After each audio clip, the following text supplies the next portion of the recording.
Hello, everyone, and welcome to day 3 of, or episode 3 of 5 reasons not to harm your family during quarantine. As I mentioned last week, this week we're going to really focus a lot on educational issues. There's a rumor in Michigan that Governor Whitmer is going to announce in the next couple of days that our students are not going to be returning back to school, to brick and mortar school. There's also some talk that we will continue to homeschool, and that some of the districts that have that have the unequal treatment that they will all have to comport to state standards. So to start out today, just an example of the disparity, there are districts that have mandatory online schooling where their teacher is literally in the classroom and is presenting the material that they would have learned if they were physically in the room.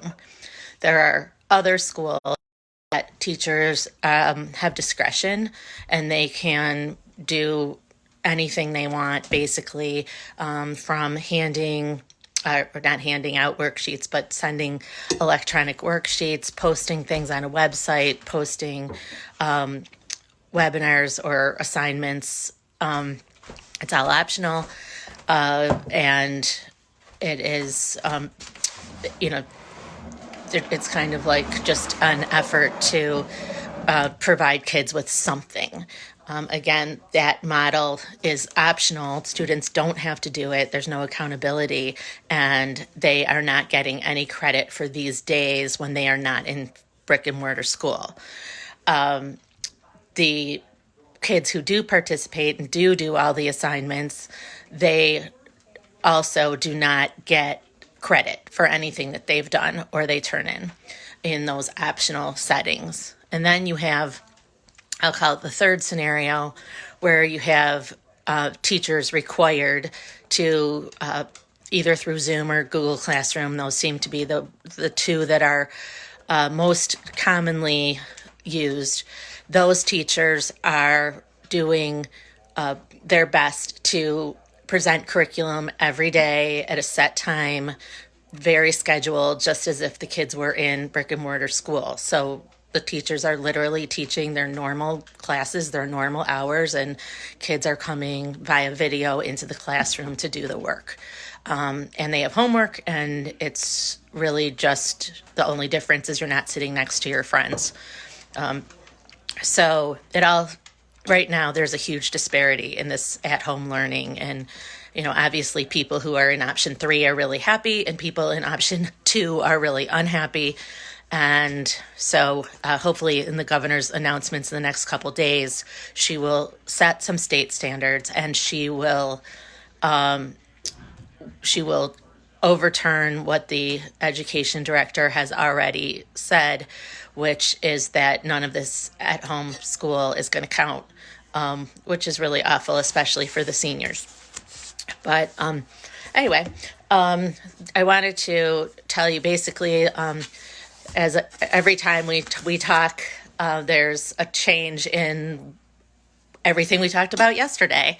As everyone knows, over the weekend, a lot of things changed as far as unemployment benefits, and there's been a new announcement to keep prisoners more safe and release more incarcerated individuals than for a myriad of reasons that are much more general than what we had before.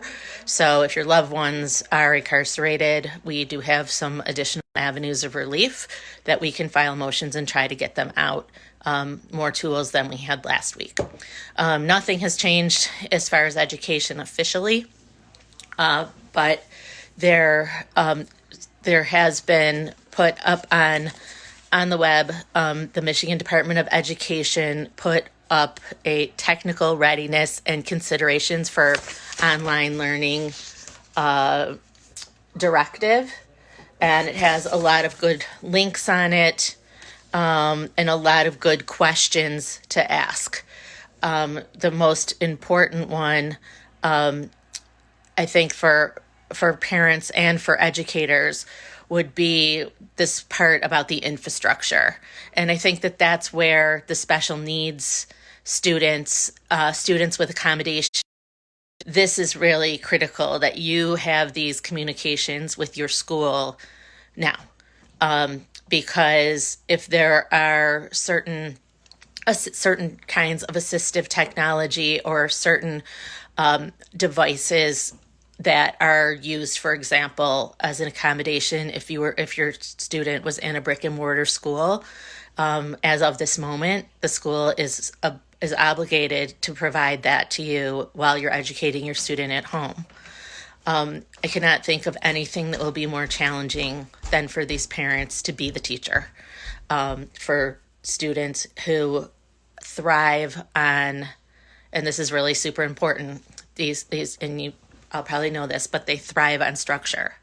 So how are you going to create that structure and consistency at home when they have every distraction in the world around them? Obviously, quiet place designated only for school is the easy one. I did find a great article. It's Disability Scoop. Coronavirus adds to issues for those with developmental disabilities, and it was just published March 27th, 2020 by Rita Price, who's with the Columbus Dispatch. And the article basically talks about how, it's about autistic children more than communicative children.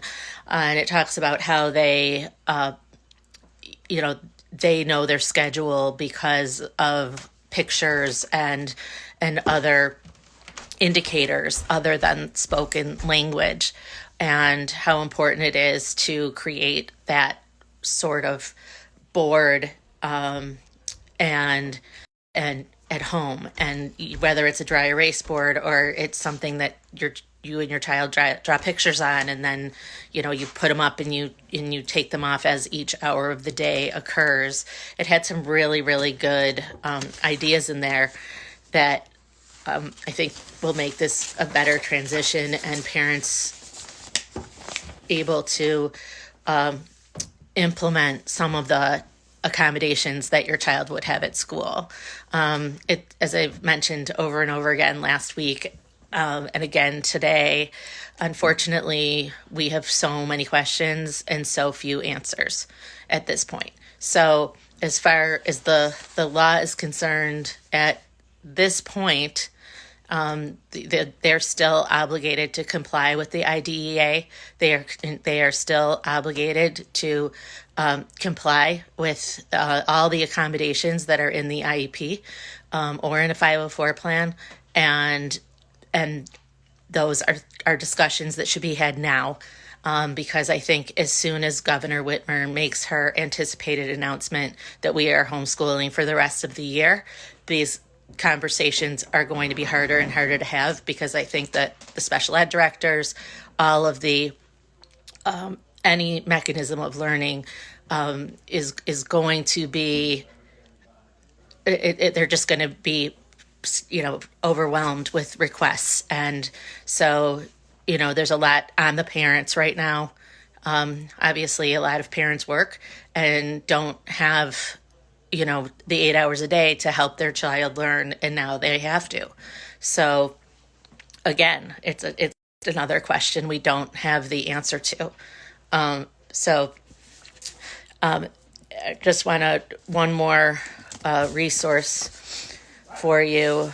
And I apologize. I was hoping that these would all be on our website, which is www.kdlawgroup.com by today, but they're not there yet, but they will be. But I just wanted to review and point you to, especially if you have really young children, the March 23rd, 2020 memorandum from Governor Whitmer talks about early childhood development, family education, and early on services, and basically all early on services provided by a school district including services provided through an agreement or contract with a local education agency or any other organization, agency, or individual, are to be discontinued for the duration of the closure. So that obviously brings a different dimension to educating at home, and that right now, those different curriculums or different tools that they use in early on and use in early childhood development. There are some great websites. Khan Academy is one of them that provides all different educational devices and tools. There's also the name's totally escaping me. The Quizlet website has a lot of resources for very and of course you can go to Michigan Virtual School, which is the website in Michigan where you would go to virtual high school, or if you were doing any online classes in the regular course of life, that's where you would find them. And it is K through 12. So you should find resources there to help. In addition to the early on announcements on March 27th, which was like 2 days ago, right? Today's the 29th. The governor issued a flexibility in title funds for technology for school. And she basically said that during the extraordinary circumstances in Michigan, Executive Order 2020-5 and 2020-21, which will keep K through 12 schools closed through April 13th, 2020. The Michigan Department of Education is providing increased flexibility to local educational agencies regarding the use of federal funds.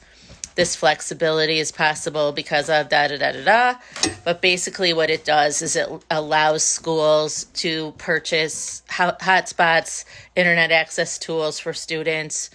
It allows them to use these Title I funds to buy computers for students who may not have them. And then there's also Title IIA funds, which is additional training for educators to help them to learn how to deliver instruction and connect to their students virtually.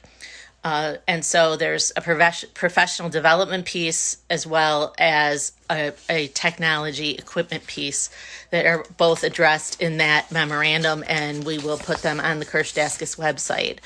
In addition to that, Title IV federal funds have been authorized for use to give supportive technology to children who have those special needs, whether it be the special paper that with the pen that records. And if you're not familiar with that, it's amazing. But you use this special paper and a special pen. The pen is recording the source of instruction, and the student is taking notes.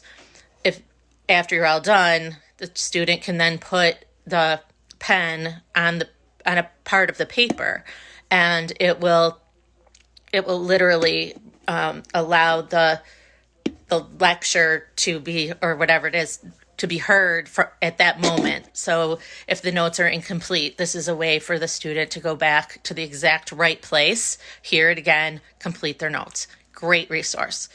Obviously, these teachers are teaching from something, so you can definitely still ask for PowerPoints, for notes, for outlines, for whatever it is, even though you're teaching at home. I am not a great fan of going online and downloading all this stuff that I need. I'm getting much better at it. Thank goodness, says everyone in my office. But, that's just not I'm still not a great big electronic person. But it's important that you have the paper, you have the screens, if it means setting up 2 screens to make sure that you have the source of instruction and the handouts and the note-taking devices, whatever it is. Some students take tests are read to them. If you don't have the ability to read to your student for any sort of assessment, then that's something you want to talk to school about. So you need to really have these conversations and have them now, because if you don't ask for it, and you need to ask for it, as you know, anything having to do with special ed services at all, or supports or accommodations, if you don't ask for it in writing, it never happened. So start emailing and get ready, because it's coming. So before I change subjects, just one more thing. Every teacher within a building has option and discretion to teach on any platform that they prefer. So some are using Zoom, which is really, really easy, and some are using Google Classroom. There are, if you just Google, how do I Zoom? You'll get, I'll call them, they were for me, the instruction for total dummies. And Google Classroom also has a great, they actually have instructional video for parents, how to use Google directed right at parents. So our kids have been using Google Classroom forever, so they know all the shortcuts and everything else, but it's there for parents. Really, really helpful. So, just wanted to mention also, Erin Lipdow is on. She's a teacher. Yay, Erin. So a lot of the challenges that I'm talking about, Erin's probably living. She's a teacher. So feel free to pipe in, but I'm about to go to our other topics. But the last thing that I just wanted to make you aware of is from the first directive, which was March 20th, actually I think that was second, hold on. March 18th was the first directive, and that basically, it listed, can the district successfully support the needs of all learners, including students with individual education programs, IEPs, students with a 504 plan, English learners, and other students who may need accommodations. And that memorandum on May 18th asked the question, and every single one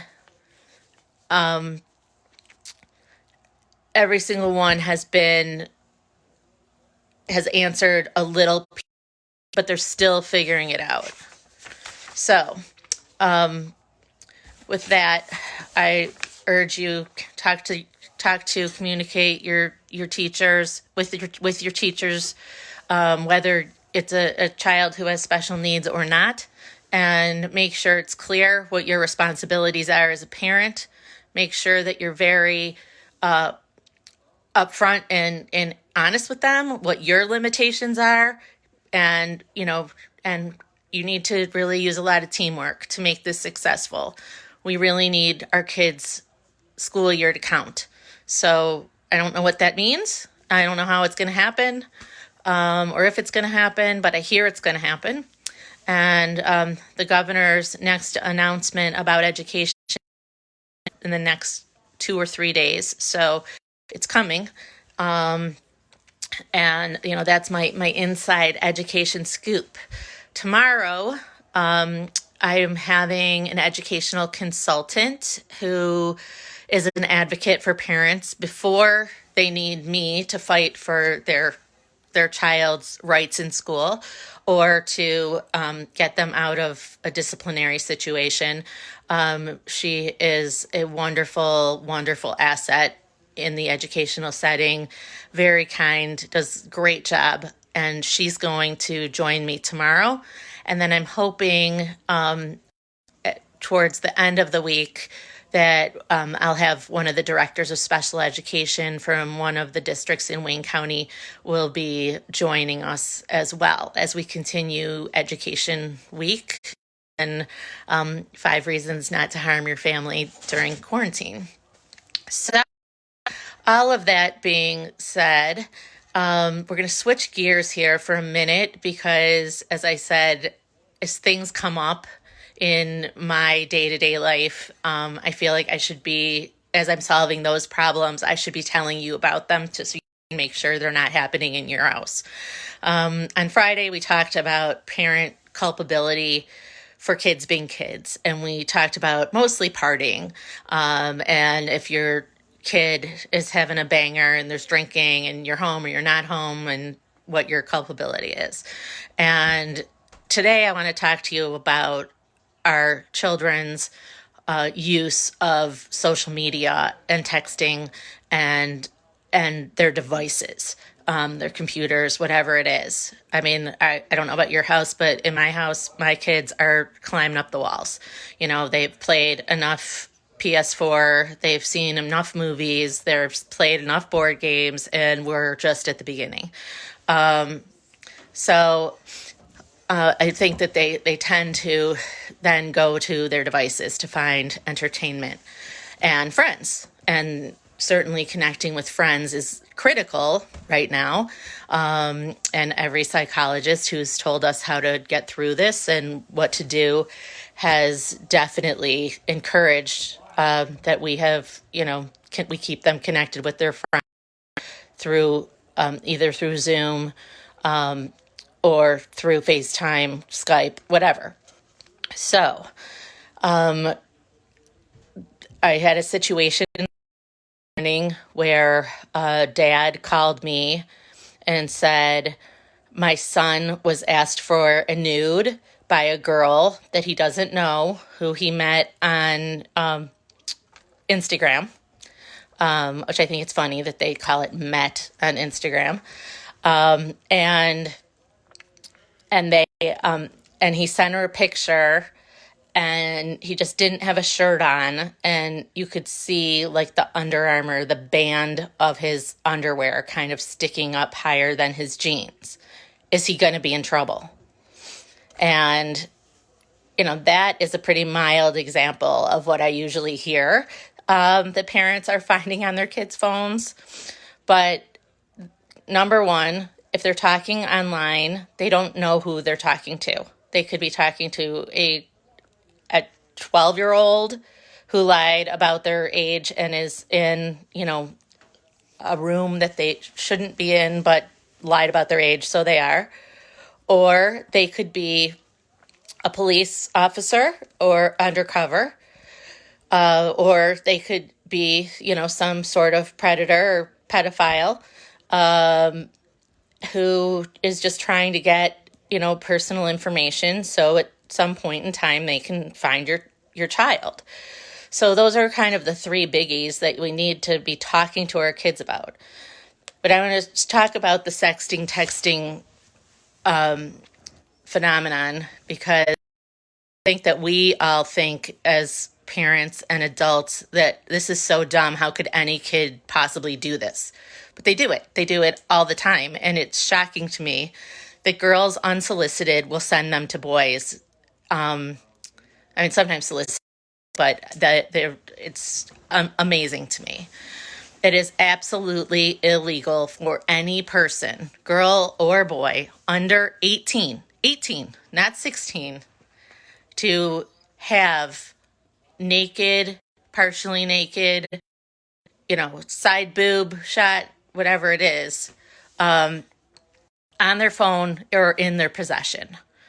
Potentially, this is broken down into, if you take the picture, you are producing and manufacturing child pornography. If you send it to someone, you are now distributing child pornography. And when it's just sitting on a phone or a computer or whatever, you are possessing child pornography. For adults, it has a 20-year maximum. It's a very severe felony. Juveniles, it's treated very severely, but in juvenile court, which is 17 and under, they it's about rehabilitation, not imprisonment or any sort of loss of liberty. So it's different, but it's serious. And especially, there's circumstances, I mean, our kids can get out of our house right now, even though we're quarantined. You send them to the store, they could go meet up with someone for, a few minutes. We wouldn't know. So, have those discussions and keep our kids safe and keep them smart and keep them appropriate no matter what other people are doing. And if they say, oh, it's deleted, it's deleted, I can tell you, and I have hundreds of kids who I've represented and talked to over the years who can support it. It's not deleted. It's there. We can get it. We can find it. We can pull it, even if it is deleted. So those are just some things to keep everybody safe for today. Does anybody have any questions? That's what we're on now. I did have one parenting time update. All of those kids who were part of the reunification process had been returned to their parents for extended parenting time. I talked about, I think on last Thursday, about the family that the child was with them, the 2-year-old, for 5 days out of 7, and they wanted to remove the child and put him back in foster care during this stay-at-home shelter order. And that has now gotten even worse. And instead of spending 5 of 7 days and nights with their child, they now have, because the child is 2, they get to spend time with their child twice a day for about 5 to 7 minutes a time. So that is something that is just really out of hand, the suspension of parenting time, child protection proceedings. As we talked about last week, the Supreme Court did issue an order saying that in divorce, custody, parenting time, child support, anything in the law arena, not the child protection arena, those parenting time orders, child support orders must be enforced. And if they are not working, or you can't afford your child support order, then that needs to be dealt with in the court. We do have access for family law cases to deal with parenting time and child support issues. But if there's a financial circumstance where you owe child support and cannot pay it, notify the friend of the court immediately. Call us. We can help you. You can do it on a form. And we're happy to get involved. Those are those updates. And I guess right now it's question time. And if nobody has any questions, then we will go to number 5. Let me just scroll really quickly and see.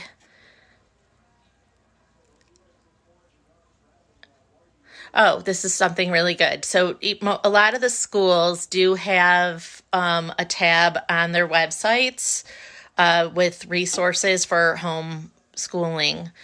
So that's another place to look. There's also some more resources for parents on, like I said, on the Michigan education website, and also on the Federal Department of Education website. But a lot of those deal with federal policies and federal legislation, and aren't so much like boots on the ground resources as we have on our Michigan education website.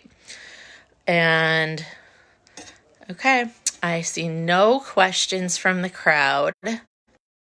So at this point, I will just tell you, reason number 5, always, I will leave you with this. the reason that we don't want to lose our mind during this time is because very few people look good in horizontal orange stripes. And I want you all to stay well, stay healthy, and I'll see you tomorrow to talk about more education issues and parenting time, family law, child protection, and criminal issues as we collide with the COVID-19 policies. So feel free to watch my other videos and have a great rest of the day. Bye. See you tomorrow.